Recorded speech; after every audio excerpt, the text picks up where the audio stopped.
Welcome to Sober Sunrise, a podcast bringing you AA speaker meetings with stories of experience, strength, and hope from around the world. We bring you several new speakers weekly, so be sure to subscribe. We hope to always remain an ad-free podcast, so if you'd like to help us remain self-supporting, please visit our website at sober-sunrise.com. Whether you join us in the morning or at night, there's nothing better than a sober sunrise. We hope that you enjoy today's speaker. I would now like to introduce Scott G from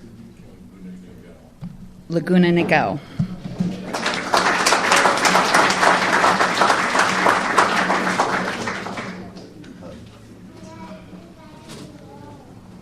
Hi, I'm Scott G, Scott Gimbel from the podium. I'm originally from Chicago by way of Laguna Niguel, California.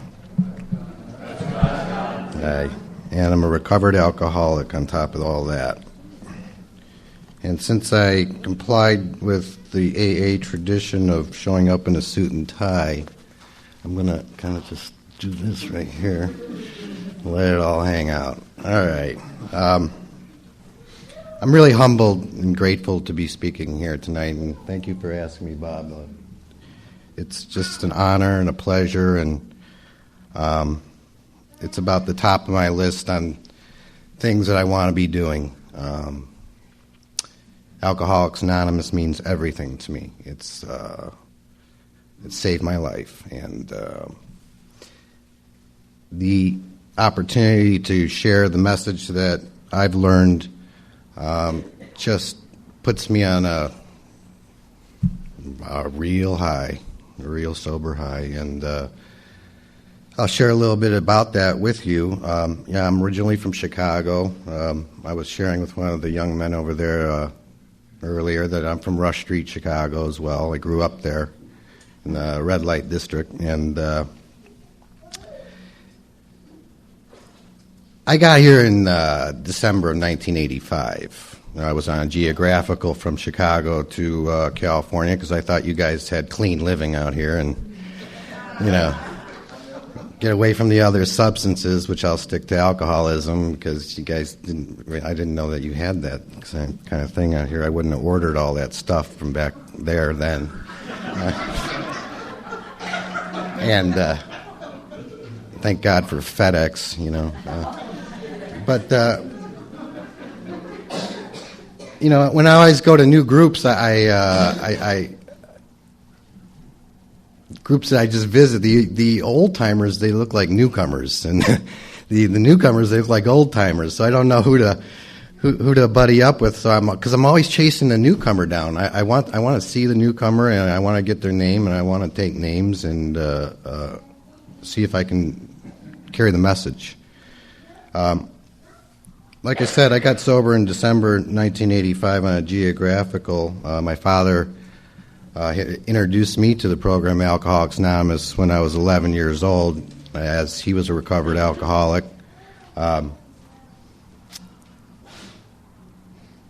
So I kind of grew up with the program. I had 10 years of hard drinking by the age of 21, and I was definitely done. And I wanted sobriety very much. My way didn't work, and at that young age, I moved out of the house when I was 13, 14 years old, and sold stereos for a living, and aluminum siding, and all kinds of stuff that I can incorporate into my drinking life. And when I got sober, I heard messages that if I was to go to a lot of meetings, 90 meetings in 90 days, or in my case it ended up to be about 3,000 or so meetings, that I was going to be a success. And about year 4 or 5 of my sobriety, I wasn't feeling that. I suffer from alcoholism. And although the alcohol wasn't in my body anymore, I had gotten rid of that part of the problem. The ism was. And I didn't want to understand what that was, because I thought that having a lot of time under my belt, or at that time a lot of time, was going to work. And as things progressively rolled along, I wasn't putting the booze in the belly anymore, but I was, kind of wanting to get more out of life than a bunch of AA meetings. And I went out in the world and kind of grew a big business into a big business, and got away from the problems of not having any money, and money, property, and prestige diverted me from my primary purpose. But I didn't know what my primary purpose was. And about year 6 or 7, I had a very, very well-to-do guy, and I had everything that money could buy, but I didn't treat the ism in the alcoholism part. And I started to get a little bit full of myself, and all along I didn't really pay attention to the steps. I didn't pay attention to the basic text, the 164 pages. I thought those were for people that needed to learn more about how to stay sober, and I already knew how to stay sober. I just didn't know how to stay uncrazy. And I was still sick with untreated alcoholism. And in not treating my alcoholism, eventually we do the thing that we're most apt to do, which is what I did. Alcoholics do one thing well, drink. And didn't happen like that. Problems began to mount up seriously. Business lawsuits started to fly in the door just about on a daily basis. I couldn't believe it. I was just looking at that, and I had married a gal, and that marriage was not a marriage at all. We were barely married a year, and I promptly got a higher power in the program, which was a newcomer. I worked the 13th step, and I got her as my new higher power. So my mistress was my higher power. My business was failing. I had no God in my life. I never worked a step in continuity, or I stayed stuck on the 4th step for 100 years, and I didn't want to drink again. I really didn't want to drink again. And I ended up in a mental institution because I had the classic nervous breakdown. I couldn't handle life without drinking, but I wasn't willing to get myself through the steps to get to God in order to solve the ism. I was in purgatory, I had a lot of time under my belt, and that's for whatever that meant. But I had untreated alcoholism, and I was, everyone would say, ask Scott, go to Scott. I had all the answers, but I didn't know what the question was. The booze is out of my belly, and I'm no further along than the first day I was sober. So I kind of, make a long story short, had gotten to the point where I had expressed to one person that I really loved and trusted, and we were sober together, and I just said, I just want to kill myself. I just want to, I came to work one day, it was normal. I couldn't handle it anymore. I couldn't hack life. I couldn't deal anymore. I didn't want to drink, and I didn't want to stand up as a newcomer. My pride and ego were just so full of myself that I would rather die than drink again and report back that, I'm taking a newcomer chip, and I wasn't going to have it. So I ended up in a mental institution, and, mistress came over, about a week after that and said, I don't think this relationship is working out too well. Let me have it. I'm in a safe place, And if you're going to break up with somebody, what safer place is there than a mental institution? They got all the treatment they can get, They're just safe as heck, I'll just call the psychiatrist in after she left and talk about it. And so, I got out of there and I got home and I was still having nervous breakdown after nervous breakdown of anxiety every day. I couldn't even get out of the house. I remember one morning I was in the bathroom. I wanted to drink so bad. Now that they had put some, psychotic drugs into my body, I figured I just had kind of a mini slip. I might as well go all the way. And I just remember rocking myself with my knees to my chest on the floor of this bathroom to get the courage to get up and try and get out of the house, and eventually I drank again. And, of course, I would. I'm an alcoholic, and that's what we do. But I stayed out for 12 years. And as an alcoholic that knows what he is and the type of drinking that I did, it was a heavy 12 years. It wasn't light. Eventually got a divorce, and so I was kind of free just to do whatever I wanted to do, and there wasn't too many people that cared about me anymore. Everybody in the program were kind of huddled in their masses of fellowship. They had stopped reaching out to me, and I didn't care anyway. I wanted to be drinking. Once I was stuck there, I didn't know how to get back here anyway. Didn't want to get back here. I thought if I came back, I was headed for another 3,000 meetings, and that wasn't going to do it. I was scared, I was full of fear. I'm going to go to another meeting, and somebody's going to talk about their dead cat or their divorce, and I'm going to feel like I feel.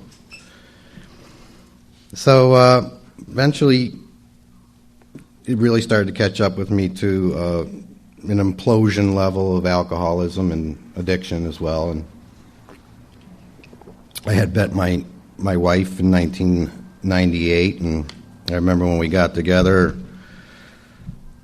My wife's here with me tonight, my best friend, and we had gotten together, and she said, "My sister's coming over today. You're going to meet my sister. She's very Christian." And I'm like, "Oh, I'm all getting all tight. I'm going to need a drink for that." And she says, "By the way, I think we're drinking too much." And I says, "Here, I love this girl, and she's going to leave. Because now she's on to me. Now she's got my number." But despite that, I kept on going, and, I kind of toned it down the best I could. Before I'd see her, I'd get after, so amongst other things, and try to contain it the best we can while we're trying to. One of the slogans is "fake it while I'm drinking and make it," or I don't know what what I was doing. Just trying to, I want the girl, I want the booze, I want the money, I want all this stuff, and I can't have it all because I'm an alcoholic. And what occurred is just a massive meltdown in about 2005, and we had a beautiful daughter, and we were very successful in our businesses, and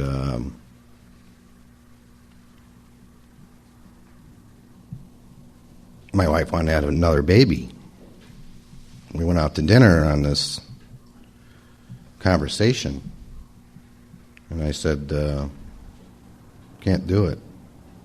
I'm an alcoholic, and I'm not going to stop drinking right now." Waitress brings over another double vodka to the table. I'm looking at this thing. I can't even pick it up. I'm sick. I've been drinking all day. I'm sick.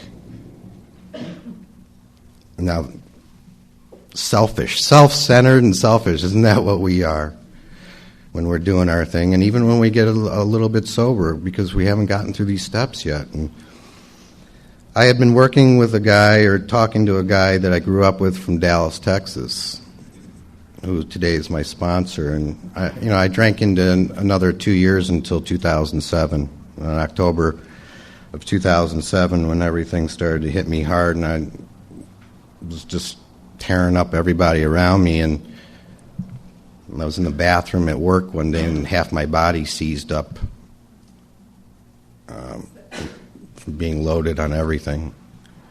I said, I'm going to die if I don't do something. So in 2007, I started working with this guy. He had 15 years of sobriety down in Dallas, Texas. My sponsor, his name is Tom Pick, and he won't mind me telling you his name from the podium. And we had a similar story because Tom had 15 years of sobriety, and he went out and drank. And he was going to meetings and saying at these meetings, you know, guys, I don't know if it's going to be today. I don't know if it's going to be tomorrow. I don't know when it's going to be, but I'm going to drink again. And there's nothing going to come between me and that drink. And he went out and, remember, he called me up and says, you know, I kind of went out, you know, I kind of didn't. Do you think I'm a newcomer? And I had been, you know, drinking all day that day, and I'm like, you're asking me? I says, you know, if you're going to ask me, you're going to answer that question. Tommy called me up about a month after he got out of treatment, somewhere in 2006, and he couldn't talk right. I said, are you sure you're sober? He says, yeah, I've been sober for like 40 days. I says, dude, you're slurring your words. You can't speak grammatical sentences. I'm really worried. I'm worried that you did brain damage this time. And a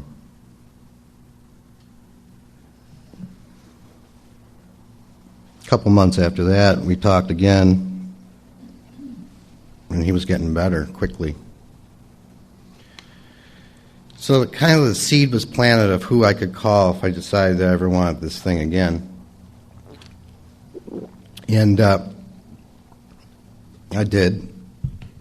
I had been working with a leading psychologist, a PhD, and well-known in Southern California about, you know, drugs, alcohol, and depression. And I'd go to his office every week for a couple of years, and he'd say, on one hand, we can get sober, and life will get better. And on the other hand, we can stay crazy. And I said, well, if that's the question, I'll tell you next week the answer. And then I'd leave those sessions and go out and drink. I wasn't ready after all this stuff. I wasn't ready after all this stuff, you know, and finally I saw myself going to lose my family, my wife. I could tell she was getting a little bit healthier than as sick as I was. She was going to be healthier, and she's about ready to take it out the door and throw my ass out the door. And that wasn't the reason I got sober, though. I knew that in my years of sobriety there was some semblance of peace and tranquility without alcohol, but I was scared to come back. I tried to come back between 2005 and 2007 probably 3 or 4 different times in the mass periods of sobriety that were meaningless. You know, I'm a quitting fool when it came to putting the drink down. I just pick it up. I couldn't make the decision.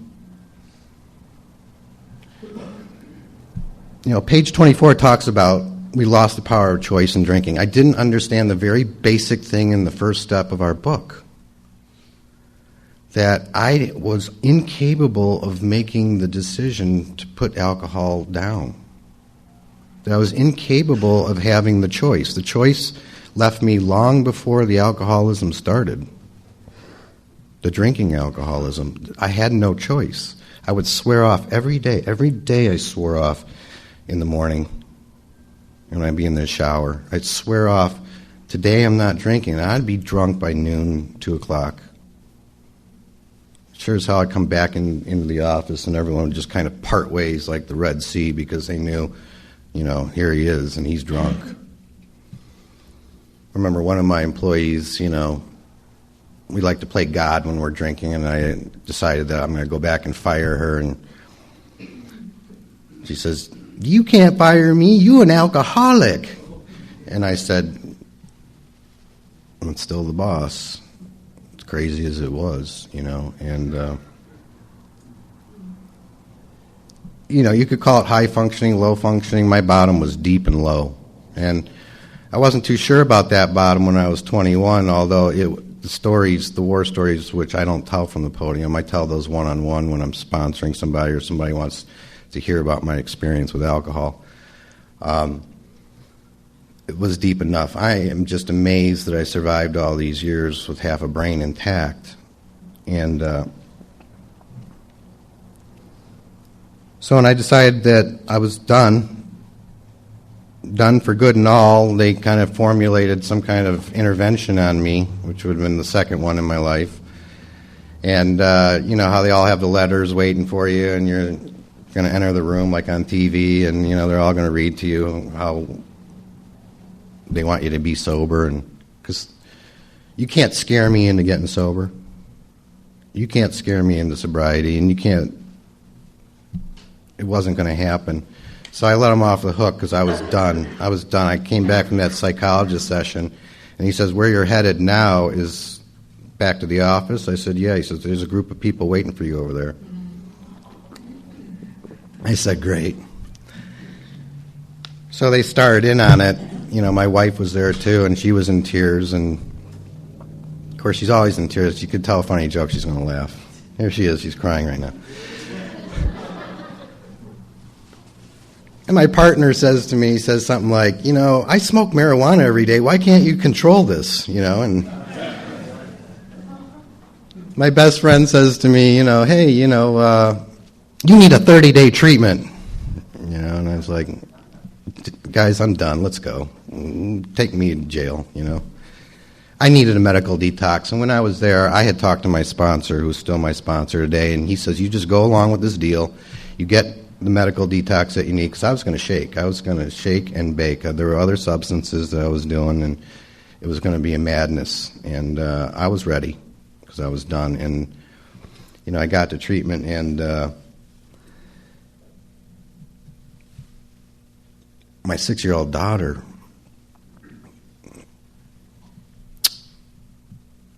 you know, her father had never been away.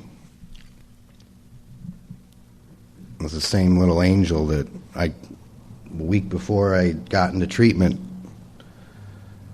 I got down on my hands and knees in front of her bed because she was the closest thing to God, and I said, please, God, help me, because I want to be done. I just don't know how. I don't know how to do it. I tried 3,000 meetings. I'm not knocking meetings. I am not knocking meetings, but my sponsor told me some very important things. He said, buddy, we have a spiritual malady, requires a spiritual solution. That's the bottom line. The steps are going to get us to the spiritual solution. They're going to get you spiritually awake. I was putting spirits in my body for all those years. Now I needed to replace the power of alcohol with the power of God. And he explained it that way. He didn't use higher power with me. We had known each other for many years. I knew there was a God, and I knew that I was about as far away from him as I could ever be. And if I wanted to have him back at me, that I was going to have to ask him. But I said, what do I need to do, you know? What do I need to do that I haven't done before? And he says, well, I'm glad you asked that. And he says, when you get out of that treatment center, you're going to get on a plane, you're going to fly to Dallas, and we're going to go through the steps rapidly, quickly, lightning. And we're going to show you how to recover and get recovered. Book says 13 times in this book. Today I'm a self-claimed big book thumper, guys. You know, without this book, I'm dead man. And I got to this place that Tom had taken me to, you know, here we go again, another AA meeting. But this time I walk in the room and I see 250 people, the happiest, healthiest looking guys and gals I'd ever seen in my life. I mean, I didn't think I was in an AA meeting. I thought, you know, this was a pit stop. Where are we? You know, these people are really happy. I mean, and I'm like, you know, they're taking something, you know. They're on something. And I said to Tom, I says, this is cool, man. What's up, you know? And he told me, he says, you know what? God's up. All these people here have had a spiritual awakening. They study the book. We don't talk about our problems in meetings. We don't talk about anything in a meeting except the solution. And we go out and we take this work to hospitals, we take this work to institutions, and we carry the message to the little sick guy that's still suffering, that needs to hear the solution and not what the problem is. And the problem is not alcohol. How long you been sober now, Scott? I said, well, about 3 weeks. He says, alcohol is not your problem. Alcoholism is your problem. Untreated alcoholism is your exact problem. And we're going to treat the malady. We're going to treat the spiritual condition, the internal condition that I've carried around since I can ever remember, that restless, irritable, discontent, internal condition that my father had before me. And I just come to learn the other day that his father had it before him, and my great-grandfather before him, who stuck his head in an oven because he couldn't support the family. And I'd learned a little bit more about alcoholism since I've been sober, and that, it's a genetic deal. Most of this stuff is genetic. There's not far from your family tree, there's some guy up there that was drinking away, and treating his ism with alcohol.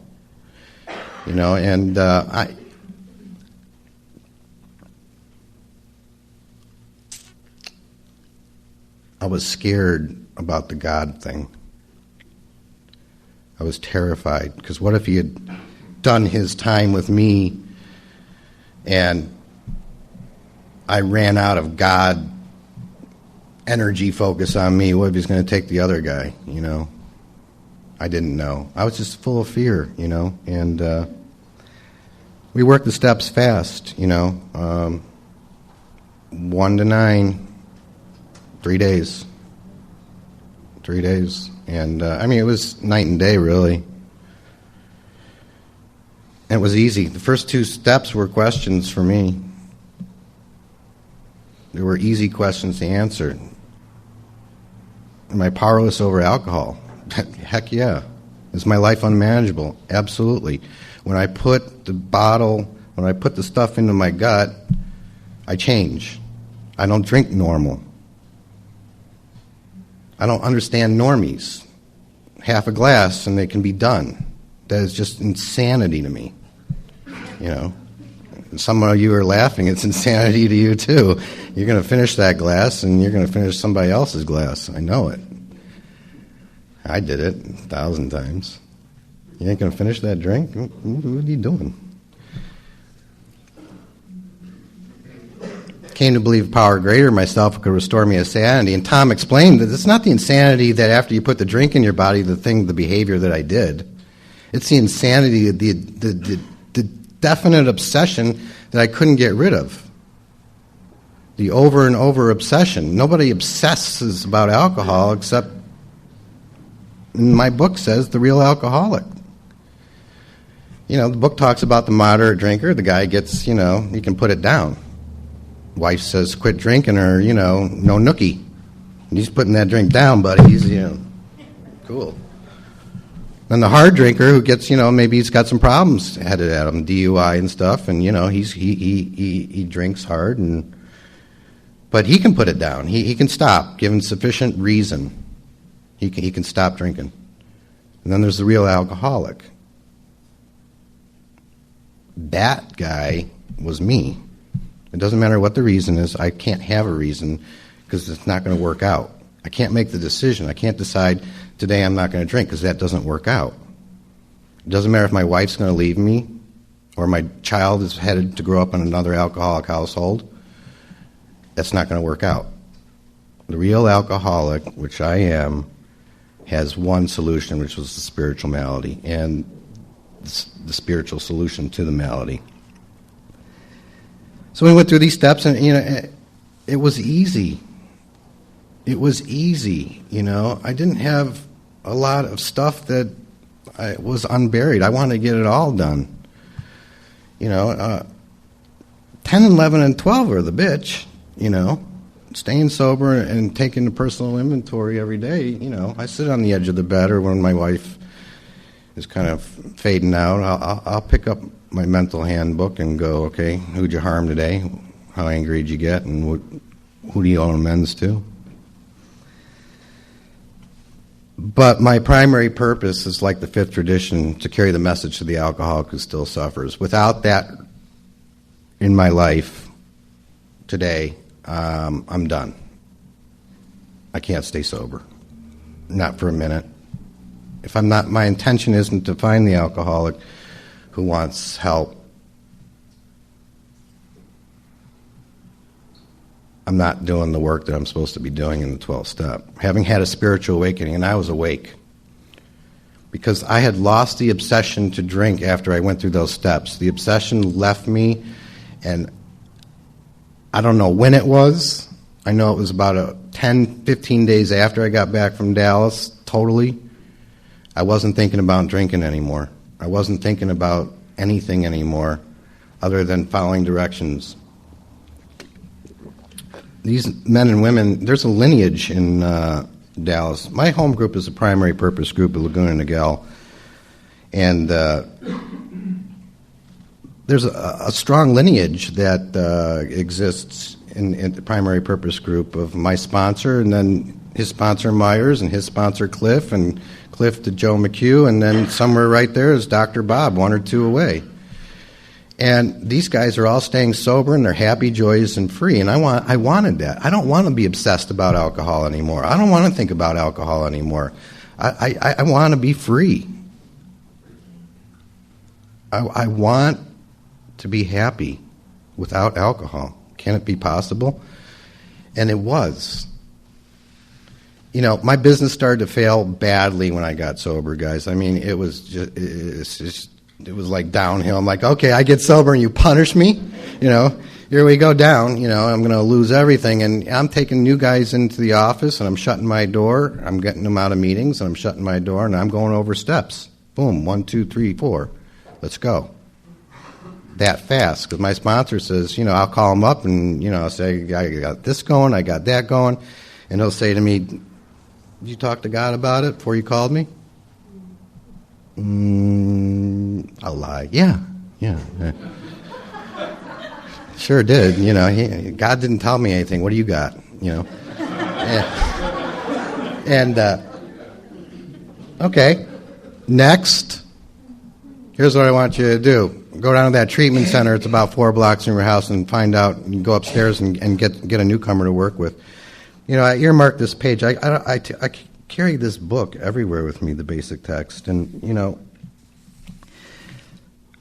page 14, bottom paragraph, particularly it was imperative to work with others as he had worked with me. Faith without works was dead, he said. And how appallingly true for the alcoholic. For an alcoholic failed to perfect and enlarge his spiritual life through work and self-sacrifice for others, he could not survive the certain trials and low spots ahead. For me, that means life. The alcohol's gone. I'm not going to survive the ups and downs of life if I'm not working with the other guys. You know, in Dallas, they get to work with women. First of all, in California, A, my wife wouldn't allow that, and B, it's not customary out here. But I wouldn't be telling the truth if I was. If he did not work, he would surely drink again, and if he drank, he would surely die. That's me. This guy they're talking about in this book is me. Then faith would be dead indeed. With us, it is just like that. My book tells me things about must. My book tells me things about rapid. My book tells me that I'm recovered 13 times. It talks about recovering 1 time in the book. I don't have a drinking problem today. I'm still dealing with the ism. If I didn't have a spiritual awakening, and I didn't do this work, and I didn't get close to a higher power that I call God, I wouldn't be sober today, because I am going through so much crap. I am telling you that I have 1,000 reasons I could drink right now, and I don't have the obsession to. I got the reason, but not the obsession. My dog is dying of cancer. My father just got out of a coma for the 2nd time. My business is failing. We don't know what we're going to do. These are great reasons to drink, aren't they? They're wonderful. I could have gone out on that. I can't afford resentment, so I can't do the anger drinking and drink at you. This program, the steps, are a miracle that saved my bacon. Because I finally found after 3,000 meetings that it wasn't the meetings that were going to keep me sober. The fellowship is wonderful. I love you guys. But the book talks about we trust in infinite God, not finite self. If I'm going to call you up and expect you to keep me sober, that's a tall order to put on you. I don't care if you have 30, 40, 50 years of sobriety. Because my mental condition is I'm an alcoholic. And without a spiritual awakening and without working these steps, I'm doomed. It is just bad news for me. Alcohol is, it's killing more people than cancer and AIDS combined every year in the U.S. And we come around these meetings and we try and get in the slogans, fake it till you make it, and one day at a time. And I can't do it one day at a time for myself. It's just me talking. It's my opinion, my experience. I'm done. I'm done for good and all. I was done when I got here. I'm done for good and all. And I am responsible to keep spiritually fit in order to maintain that doneness. I am responsible to maintain that connection with God, even if it's just getting on my knees and don't even know what I'm saying. Yeah, I'll use the third step prayer and I'll get into the book. But sometimes I can get so jammed up that I can't even recall. Page 24 says we can't recall the incomprehensible demoralization of even a week or a month ago. That last bad drunk. The further away I got from the drink in sobriety when I was dry, the closer I got to drinking. Without the steps. With the steps, I'm about as further away from the drink as I'll ever be. With God, I do not think about alcohol. That is the miracle of the program. And I'm the real alcoholic. I even look like one with this hat and everything,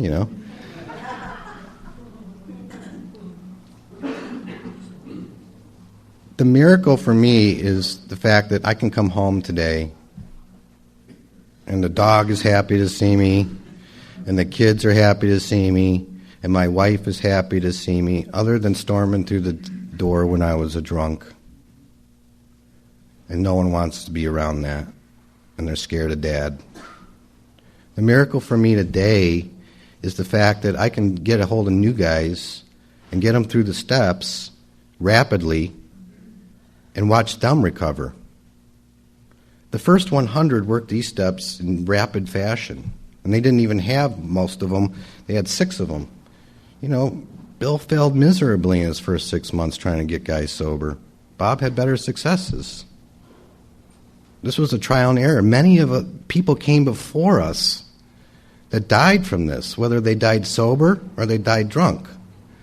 I keep a list of 31 people in the front of my big book that died from alcoholism that I met in the program of Alcoholics Anonymous.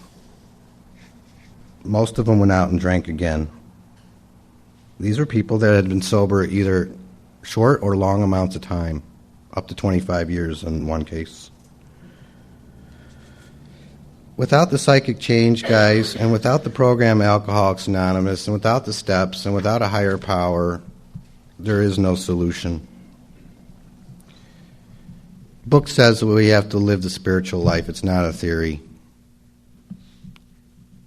I try and do that to the best of my capability every day, putting God first and foremost in front of me. In my morning, my prayer, I can't wake up very good. I still need 4 cups of coffee to get going. But if it's just a prayer that says, God, who can I help today? Another cup of coffee. Boom, I can get into some real prayer. Sometimes I don't have enough time to get into that prayer, but I make time. I put everything aside for the guy that needs help. If I get a call, it doesn't matter what time. If I got to run out, I do panels. I've been speaking more and more about this stuff. I don't do a lot of discussion meetings. We do a great big book study in Laguna Niguel. It's out of Dallas. It's the primary purpose groups. They've been around about 22, 23 years now, right, Ange? And the bottom line for me is that without that work, I'm done. I'm dead.